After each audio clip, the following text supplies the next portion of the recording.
Dulu mereka adalah ikon pemberontakan, simbol suara generasi muda yang muak dengan sistem. Tapi hari ini, Green Day hanya bayangan dari kejayaan masa lalunya. Apakah Green Day sudah habis? Di video ini kita akan kupas tuntas fakta-fakta pahit yang mungkin sulit kalian terima. Pada awal 90-an dunia musik sedang mengalami transisi, era glam rock mulai tenggelam, dan gelombang grunge dari Seattle sedang mendominasi dengan nama-nama seperti Nirvana dan Pearl Jam. Tapi tiba-tiba muncul 3 bocah dari East Bay, California, membawa sesuatu yang lebih cepat, lebih liar, dan lebih jujur. Dialah Green Day. Album Dookie bukan cuma album ketiga mereka, itu adalah titik ledak karir.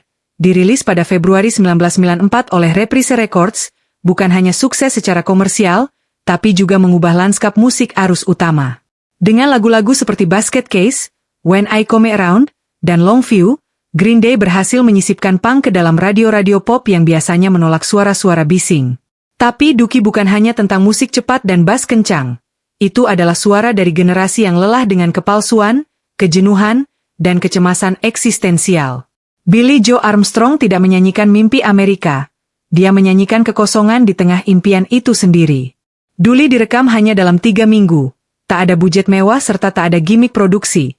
Hanya suara mentah dari kaum muda yang frustrasi, dan itu cukup untuk menjual lebih dari 20 juta kopi di seluruh dunia. 10 tahun setelah Dookie, banyak orang mengira Green Day sudah tamat. Karena album Warning tidak sesukses pendahulunya. Mereka nyaris bubar, tapi disitulah titik baliknya. Alih-alih menyerah, Green Day bertransformasi total. Mereka kembali dengan American Idiot, sebuah konsep album yang tidak hanya menyelamatkan karir mereka tapi juga mendefinisikan ulang siapa mereka sebenarnya. American Idiot bukan album punk biasa. Ini adalah manifesto politik, kemarahan sosial, dan opera rock berdurasi 57 menit. Di tengah atmosfer pemerintahan Bush, album ini adalah teriakan keras yang bernada "Kami tidak akan diam".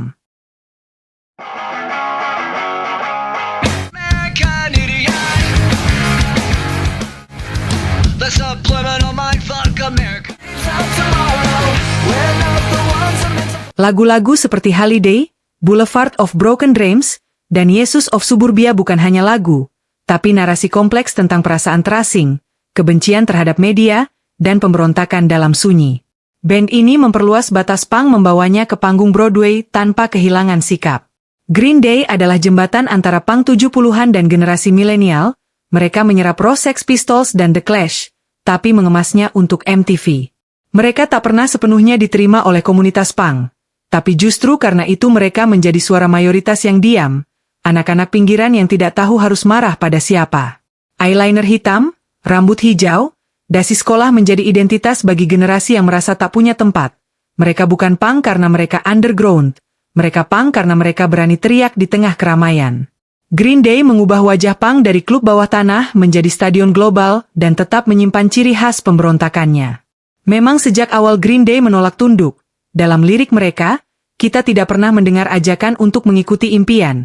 Yang kita dengar adalah teriakan "Jangan percaya omong kosong itu".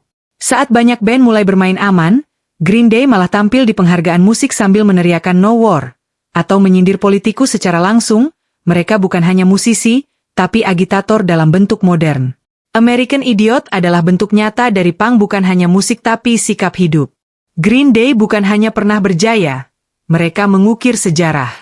Mereka menjelma dari anak-anak bengal East Bay jadi simbol global perlawanan, kritik sosial, dan musik yang tak pernah takut menyuarakan kegelisahan. Jadi saat kita bertanya, apakah Green Day sudah habis?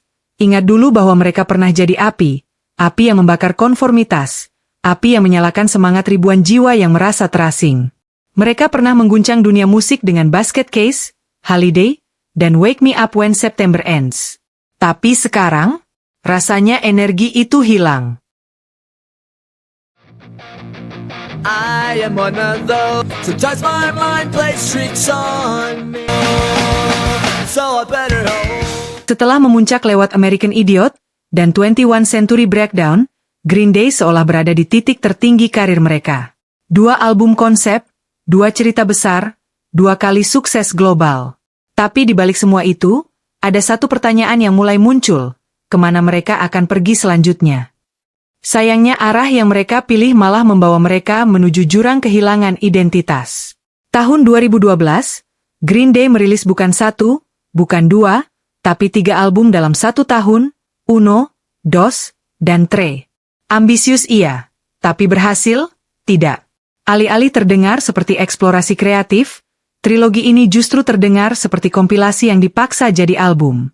Tidak ada benang merah, tidak ada arah yang jelas, dan yang paling fatal tidak ada satupun lagu yang benar-benar berkesan. Penggemar kecewa, kritikus mengernyit, Green Day terdengar seperti band yang sedang mencari jati diri, bukan mempertahankannya. Dari punk visioner, mereka tiba-tiba berubah jadi band yang kebingungan. Kalau Uno Dos Tre dianggap membingungkan, maka Father of All adalah puncak keganjilan. Green Day memotong durasi lagu jadi pendek-pendek, mengubah gaya vokal Billy Joe hingga terdengar seperti karikatur dirinya sendiri, dan memperkenalkan sound yang lebih mendekati glam pop daripada punk rock. Bukannya mengejutkan secara positif, eksperimen ini malah membuat banyak fans bertanya, ini siapa? Green Day atau band cover Green Day?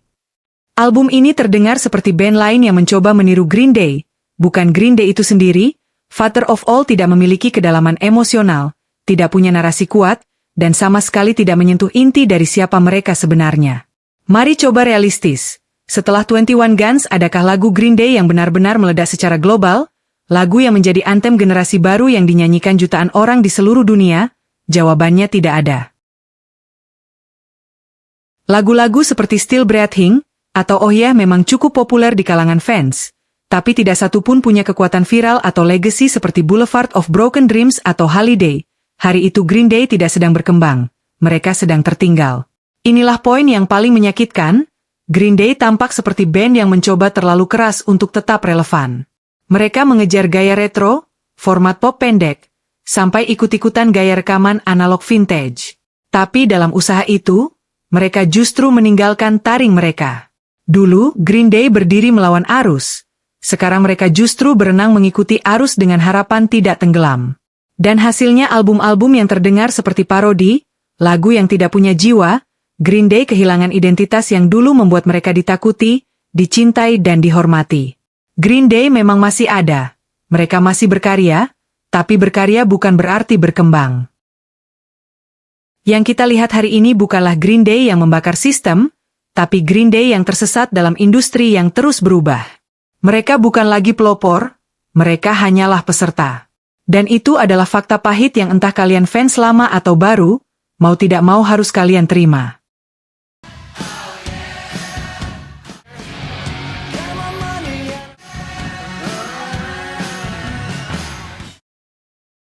Green Day dulu adalah mimpi buruk sistem, simbol ketidakteraturan yang mewakili generasi yang muak dengan dunia yang dibungkus kepalsuan. Tapi hari ini mereka muncul di iklan NFL, tampil di award show yang dulu mereka hina, dan memohon streaming lagu baru di TikTok. Tak ada yang menyangkal bahwa di masa keemasan Green Day adalah pembakar jembatan.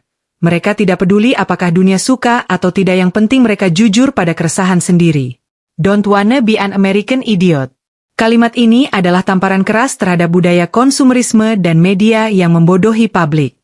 Tapi sekarang, Green Day berdiri di panggung acara-acara TV arus utama, mengenakan jas rapi, menyanyikan lagu-lagu yang terdengar seperti hasil meeting label rekaman. Mereka tak lagi menolak sistem, mereka bagian dari sistem itu. Banyak fans lama merasa terasing, bukan karena mereka berubah. Perubahan adalah bagian dari hidup. Tapi karena mereka terlihat seperti sengaja membuang sisi liar mereka demi kenyamanan pasar. Dulu mereka menyanyikan kemarahan, sekarang mereka menyanyikan versi aman dari emosi, agar tidak membuat label besar atau sponsor merasa tidak nyaman. Green Day sekarang bukan band yang kamu dengarkan untuk melawan. Mereka band yang kamu putar saat jalan-jalan di mall. Band ini dulu menulis lagu dengan darah dan dendam, tapi kini, banyak lirik mereka terasa seperti formalitas. Bukankah lirik punk itu harus seperti peluru? Sekarang, mereka cuma seperti popcorn. Inilah ironi paling pahit, Green Day dulu bersumpah untuk tidak tunduk, tapi lihat media sosial mereka hari ini, penuh dengan promo, countdown, link pre-order, dan kolaborasi merchandise yang bahkan tak ada hubungannya dengan musik. Green Day adalah contoh klasik dari bagaimana industri bisa menjinakkan bahkan suara paling liar sekalipun. Dulu mereka menghina sistem dari luar pagar. Sekarang, mereka duduk di dalam, mengangkat gelas, dan bersulang dengan yang dulu mereka ejek. Mungkin mereka masih bisa menyanyi keras, tapi teriakannya sudah kehilangan nyawa. Di era 90-an Green Day bukan satu-satunya suara dari lorong punk yang menolak tunduk. Ada The Offspring, Rancid, Knopfler, hingga Bad Religion, band-band yang lahir dari darah dan amarah jalanan. Tapi hari ini saat nama Green Day terpampang besar di papan Billboard dan festival-festival sponsor besar, kita perlu bertanya, masihkah mereka bagian dari keluarga punk atau sudah jadi boneka industri? Green Day mungkin menang dalam soal angka jutaan kopi terjual, Grammy, tur dunia, hingga musikal Broadway. Tapi band seperti The Offspring dan Rancid yang tidak terlalu mengejar spotlight arus utama, justru tetap berdiri di tempat yang sama sejak awal di akar punk. The Offspring masih menyuarakan keresahan sosial lewat satir dan gaya khas mereka, masih bernapas di jalur ska punk yang tidak pernah mereka tinggalkan. Mereka bukan selebritas, mereka masih pemberontak. Sedangkan Green Day, mereka muncul di ajang TV besar, mengatur citra, dan menghaluskan setiap sisi tajam agar bisa dikonsumsi massal. Kita harus jujur bahwa Green Day sekarang lebih terlihat seperti produk yang dirancang untuk menjual nostalgia. Setiap gerakan mereka seperti dikalkulasi, mulai dari gaya rambut punk yang tetap rapi di foto promosi, hingga lagu-lagu yang sengaja dibuat rebelius tapi terasa kosong dan artifisial.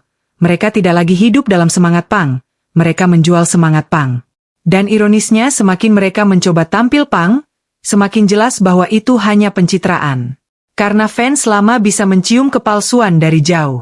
Hari ini, semangat punk justru lebih terasa pada band-band muda yang tidak dikenal banyak orang. Mereka tidak tampil di TV, tidak punya sponsor besar, tapi mereka menulis lagu karena marah dan ingin perubahan serta ingin melawan. Sedangkan Green Day, mereka sibuk mencoba tetap terdengar keren dan relevan, bukan menyuarakan apa yang penting. Punk seharusnya bukan tentang aman. Punk itu lahir dari kegelisahan, ketika sebuah band mulai bermain aman, menyenangkan semua pihak, dan takut kehilangan brand image itulah titik di mana punk mati. Mereka bukan lagi simbol perlawanan, mereka adalah logo yang bisa kamu cetak di tote bag. Band punk sejati bukan yang paling dikenal, tapi yang paling konsisten. Green Day mungkin menang popularitas, tapi mereka kalah dalam integritas. Sementara The Offspring dan Rancid tetap berdiri sebagai diri mereka sendiri, Green Day justru tenggelam dalam pencitraan. Dan band-band muda hari ini, mereka tak lagi melihat Green Day sebagai panutan. Karena punk bukan tentang siapa kamu dulu, tapi siapa kamu sekarang. Pertanyaannya sederhana, tapi jawabannya rumit. Apakah Green Day, band yang pernah meneriakan No Control No Future masih layak disebut punk? Punk adalah sikap. Punk adalah keberanian untuk berkata tidak saat semua orang bilang iya. Punk adalah integritas, bukan image. Dulu Green Day menyuarakan keresahan generasi, mereka melawan standar industri. Mereka membuktikan bahwa kamu bisa sukses tanpa harus tunduk. Tapi sekarang, mereka muncul di kampanye iklan besar, mengikuti tren TikTok, mengemas setiap rilisan seperti produk fast food, cepat, mengilap, tapi cepat basi. Sebagian fans masih loyal, mereka mengikuti setiap album, setiap tur, karena bagi mereka, Green Day adalah bagian dari hidup, tapi tak sedikit yang merasa dikhianati. Ini bukan band yang aku cintai dulu, kata banyak komentar di forum. Karena fans sejati tidak hanya ingin musik, mereka ingin jiwa yang sama seperti dulu. Dan jiwa itu dalam pandangan banyak orang sudah lama meninggalkan tubuh Green Day. Hari ini, Green Day lebih terlihat seperti perayaan masa lalu ketimbang representasi masa kini. Mereka menjual kenangan, bukan pemberontakan. Mereka memamerkan sejarah, tapi kehilangan taring untuk menulis yang baru. Mungkin Green Day pernah jadi suara punk yang lantang, tapi punk sejati tidak tinggal di masa lalu. Punk itu harus hidup, harus menggigit, harus jujur. Kalau hari ini mereka hanya menjadi brand nostalgia yang aman dan nyaman di industri, maka jawabannya jelas mereka bukan lagi punk. Apakah mereka benar-benar sudah habis? Atau kita yang terlalu berharap mereka tetap jadi Green Day yang sama selamanya? Yang jelas band ini tidak lagi seperti dulu, dan mungkin kita harus menerima kenyataan pahit itu. Setuju atau tidak, tulis pendapat kalian di kolom komentar. Apakah Green Day masih layak disebut legenda? Jangan lupa like, share, dan subscribe biar tak ketinggalan konten musik tajam dan berani lainnya. Sampai ketemu di video selanjutnya.